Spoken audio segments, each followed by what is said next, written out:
Okay, here we are. It is a fine, beautiful morning in just outside Tooele in Grantsville, Utah.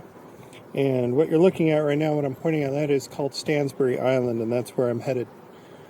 So we're going to go out there. We're going to shoot some footage. We're going to shoot some photos. This is the Fuji X-S20, and at the moment I am shooting through a projector lens.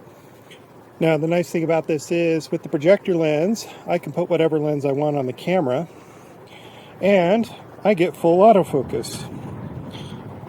So I can focus close, I can focus far away. The camera handles all of that. Because of the way autofocus works on these cameras, if I just have to set it to say like area autofocus, point it at what I want to shoot, and the camera will automatically focus on that. That's something that you don't get with some of the most of the really expensive anamorphic lenses that you would use for shooting like this, and that's kind of why I like this setup. It's cheap, and it's also useful for somebody like me where I'm just shooting solo and I don't necessarily want to manually pull focus all the time. Okay, well, let's head on out there and we'll pick it up when I get out there. Okay, here we are. We're on our way out to the island. I just want to stop here for a moment. We're going to stop here again on the way back, and you're going to see why this is one of my favorite places. We have an embarrassment of riches in northern Utah in terms of things that we can go and point a camera at. This is one of my sort of recent discoveries for me. I mean, it's always been out here. It's just I haven't been out here myself to Stansbury. I've been out to Antelope Island and other places out here, but not Stansbury in particular. Anyway, the thing about this is when we come back here, you're going to see how shockingly pink this water gets. And it's because of an algae that grows here on the salt, or in the salt water, and that causes it to turn pink. Where the ponds you see and the flats that are out here, this is all Morton salt. So this is where they get some of their salt from, is here in northern Utah. Being by the Great Salt Lake, obviously, we have lots of salt. So that over there, if you can see that off in the distance, that's the Morton salt plant. And yeah, it's a very wonderful and surreal landscape out here, and we've got a lot of those. So I'm going to go drive further out onto the island, and we'll pick it up from there.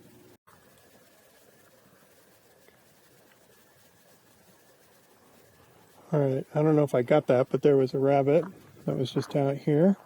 I got a car coming too, so I'm not going to film forever, but here we are. We're partway onto the island. Most of this is private property, so I can't actually walk either side off the road. I have to stay on the road till I get out to the state park, but this is just, it's a beautiful landscape out here. It's a little different because it's both an island, but it's also in the middle of the desert. So we have this nice desert landscape, but then if you go off that direction, you go far enough, you'll get to the water. Okay, I wanted to get out here so you could get a sense of the landscape a little better. So right now we are looking directly, or more or less directly, north. This island has a north-south lay as far as if you were to, you come out here and you drive around on most of the roads. So now I'm turning, and that is what it looks like, and that is south. It's about 8:15 in the morning, so it's still fairly early, I suppose, for a Saturday. Now, the lens I'm using today is this is a Viltrox 56mm f1.2, and I have it stopped down quite a bit because I'm shooting it with a shutter speed of 1/48th of a second, because my frame rate is 24 frames per second. A nice movie sort of frame rate. And as you can see, this is a pretty kind of it's a mix. In Utah we do this. I'm not always a fan of it. But anyway, we have sort of a mix of industrial and nature.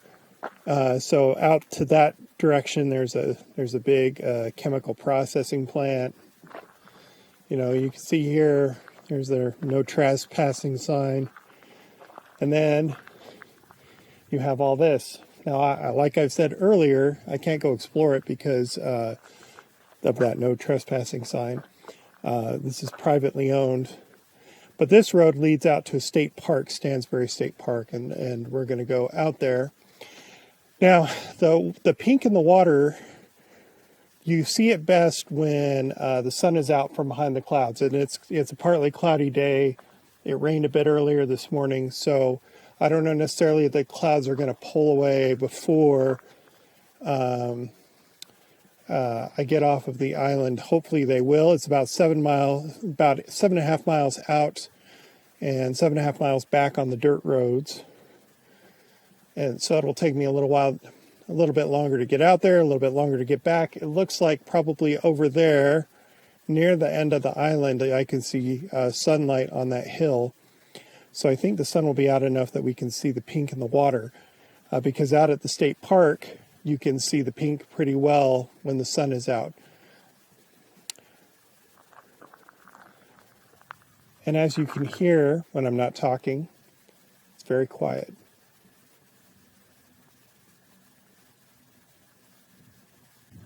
All right, it's a little bit windier out here. Hopefully, I don't have a windscreen on this mic, but hopefully it doesn't get too much wind noise. All right, so now let me just kind of give you a sense of where we're at here on the island. I really like this part of it over here visually, because you have the ridges of the rocks. You've got that formation and that formation just down the road over there. This is actually this is very green for this time of year. So normally, or at least in the last probably decade, I'd say, at this time of year, this would all be very, very brown. There would be some green from some of the larger shrubs, but a lot of this would just be very brown. But Utah this year has had a lot of rain. Oh, I'm going to stop for a moment. I can't tell from here if that's a moth. I think that's a moth. But you see these beautiful big sunflowers we have.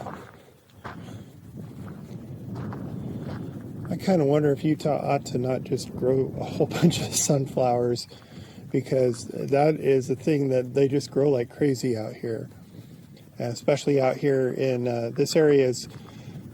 We're sort of on the east end of the West Desert, looking that direction. That's west, high California, Oregon, Northern California, Southern Oregon, basically, are out that direction. That direction there, that'd be Idaho.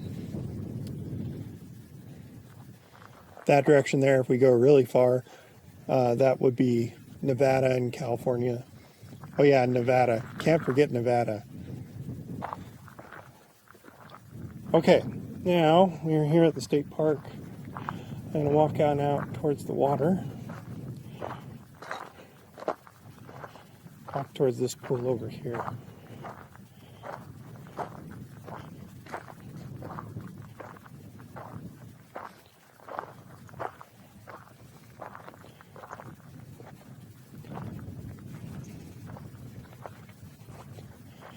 Okay, here we can get a better sense of this pink color I've been talking about.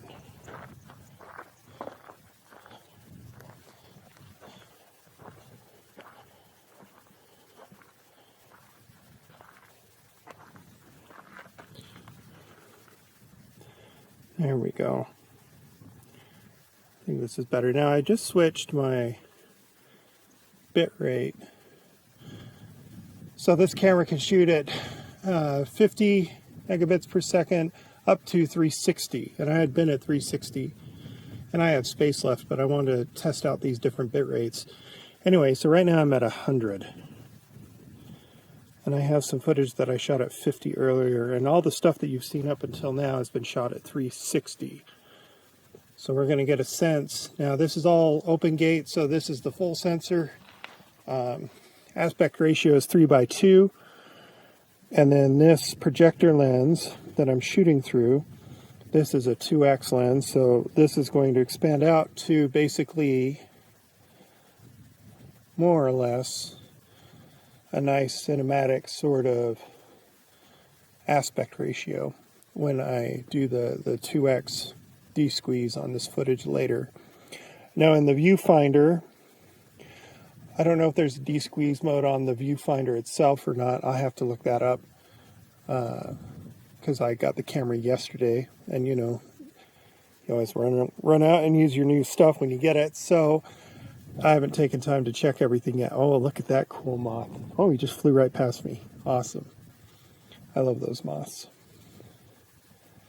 So here we are, Stansbury State Park. And that vista right there, that one is nice. I like all of this. There's just all sorts of stuff. There's all sorts of stuff. Now, if I get up over this bank, of course, you can see off in the distance over there and over here, we've got, you know, all sorts of industrial stuff. The lake is a bit higher this year than it has been in the past. So the water now comes up closer than it did before, but it's still fairly far out there. Historically, so if you look kind of over this direction, that's about how far in the water has come. So where I'm standing right now would have been underwater, say, in the 1980s.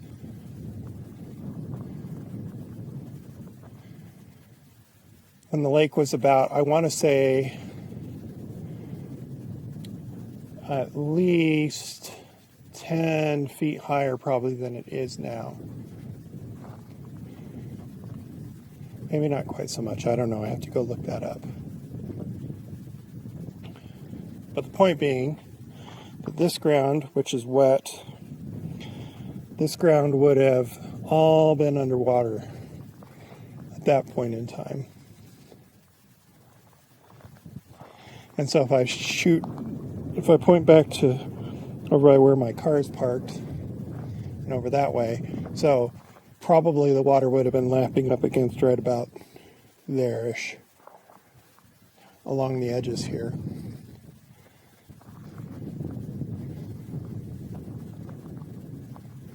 Just a beautiful morning out here today. There we can see the sun. The sun is actually off up and to my right, and because of where it is, it lights a lot of this very nicely. Now, one of the things I'm doing, one of the reasons why I'm out here shooting this footage today, is because I want to try, I need to hold still, there. I want to actually extract photos from this and see what the photos look like. So taking frames, because we're shooting the full sensor, essentially what I'm doing is I'm shooting 24 frames a second, right? So I could use this in some senses as a way to shoot continuous photos just by pulling frames from these open gate videos with continuous autofocus, which is nice. I intend on another day to go out and shoot some birds, and so I'm going to shoot some birds that way, and we'll see how that turns out. But for today, if I can hold my camera straight, there we go. Now, I'm not looking down at the screen, so when I get back, this footage is probably going to be all sorts of shaky. I apologize for that. Anyway, I'm going to try and pull some frames later, and we'll see what they look like. We'll see if we can turn any of them into semi-decent photos.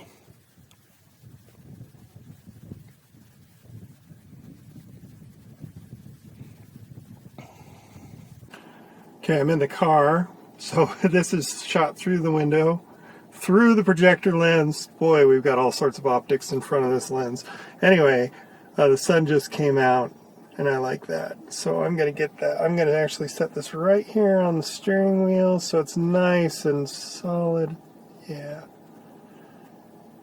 Now the shutter speed I still have set at 1/48th of a second. I don't have to leave it there. Obviously, I could make it much faster if I want to, and I might do that later as it gets brighter when I'm shooting photos. But for now, while I'm shooting the video, I'm going to go ahead and we're just going to leave it at 1/48th of a second.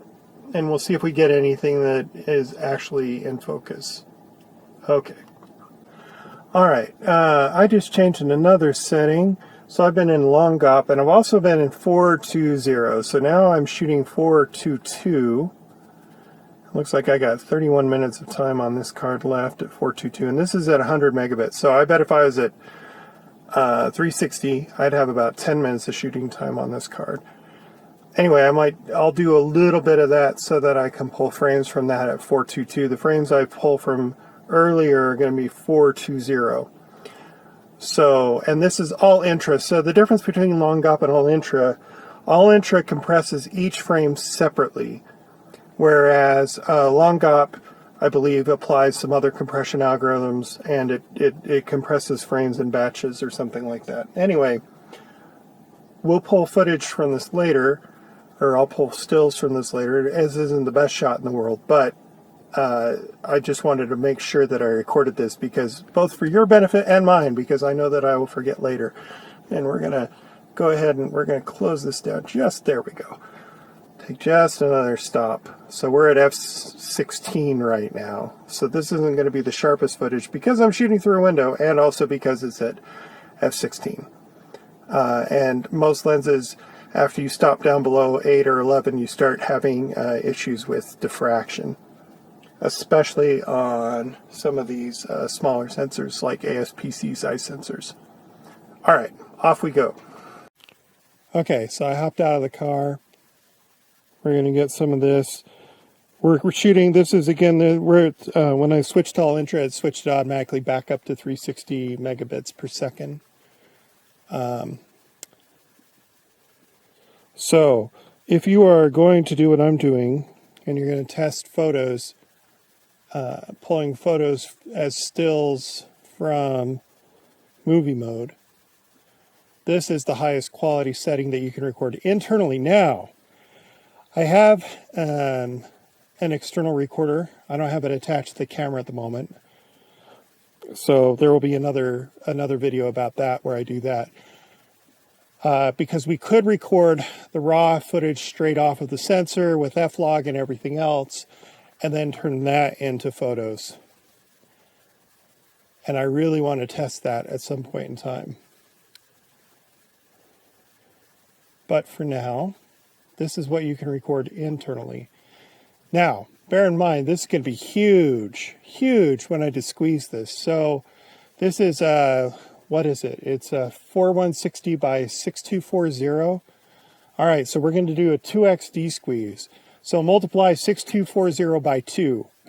All right, so the final file is going to be something, the final size is going to be something like 4,160 pixels by 12,480 pixels. 12,000. Man. So a lot of the detail.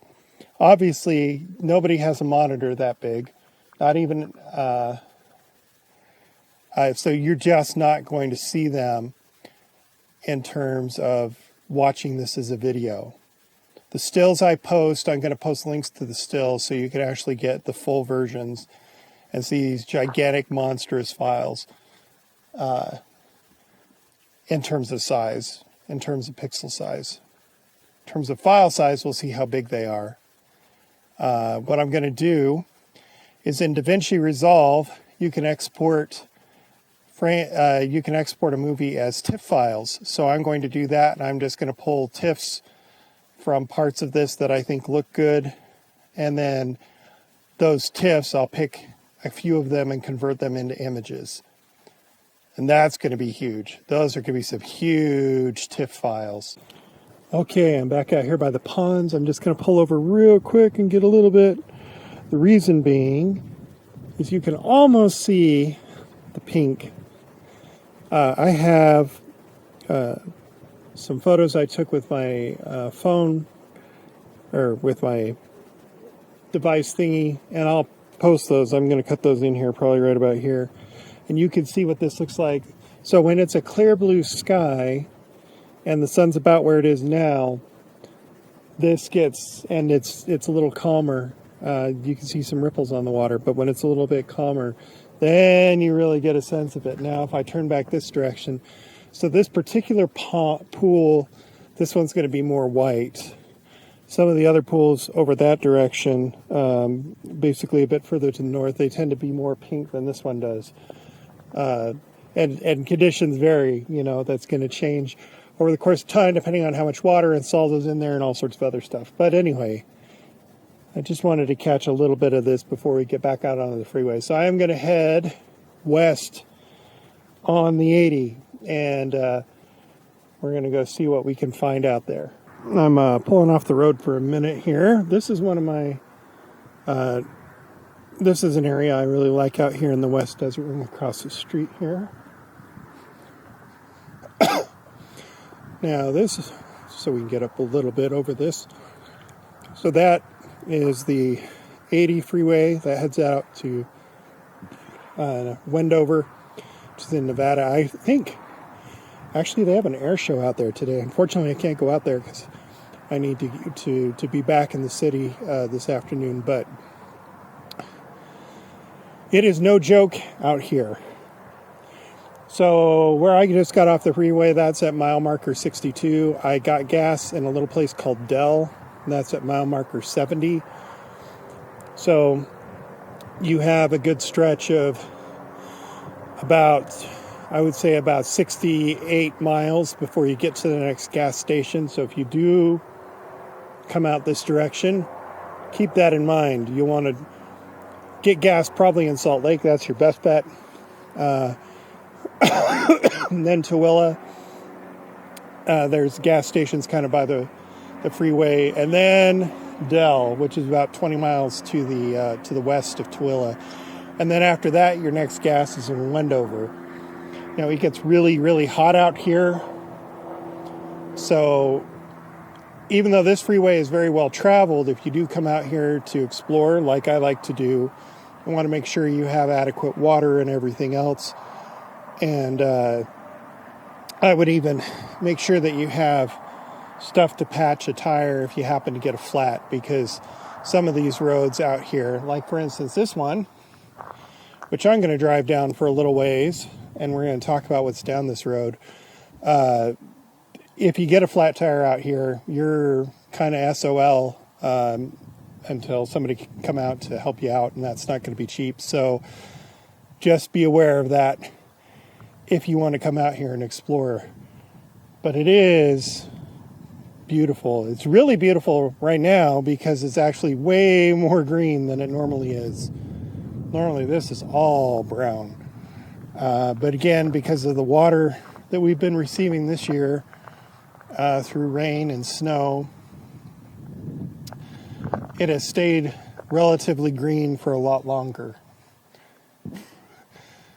So again, this is about it's about 10, 15 miles west of where we just were at Stansbury Island. And let's go explore this road. I'm going to talk about what's at the end of it. Okay, here we are. You'll notice there's a nice demarcated line here. And we'll walk up here to this sign. And you can see it for yourself.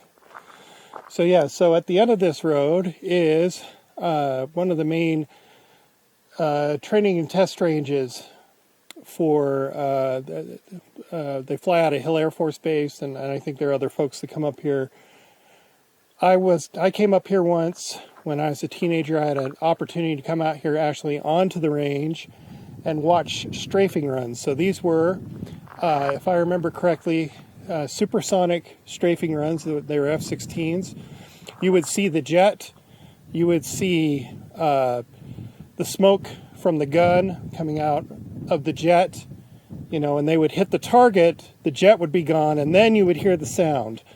And the sound was just incredibly loud. I mean, we were probably about maybe 50 to 100 yards away from the range itself, or at least that's my recollection of it. This is a long time ago. And it's the loudest thing I've ever heard in my life. And it's just incredibly, incredibly loud. And the gun itself sounds like the loudest zipper you've ever heard, and makes a very zip kind of a sound. And it's just incredibly, incredibly loud. That was really quite the spectacle to see. Anyway, that is what is at the end of this road. I think we're about 15 miles down it. So we're 15 miles away from Interstate 80. This is to the north. And yeah, and this is no joke. Do not trespass out here. You can go down the road a little bit further and then you'll run into a guard tower. But from this point on, you enter Air Force property. So don't do that. Now, what you can do, I don't do it over on this particular little dirt road, but there is a little dirt road up over this direction where you can drive up and over and down, and you can get out onto the western shoreline of the Great Salt Lake. And that's kind of a cool place to go. There's some cool stuff out there. I'm not going to go out there today. But that's one of the things that I like to do when I come out here. I like to go out there. It's just, it's one of those sort of quiet, wide open spaces. I'm going to shut up for a moment here, and you can hear just how quiet it is.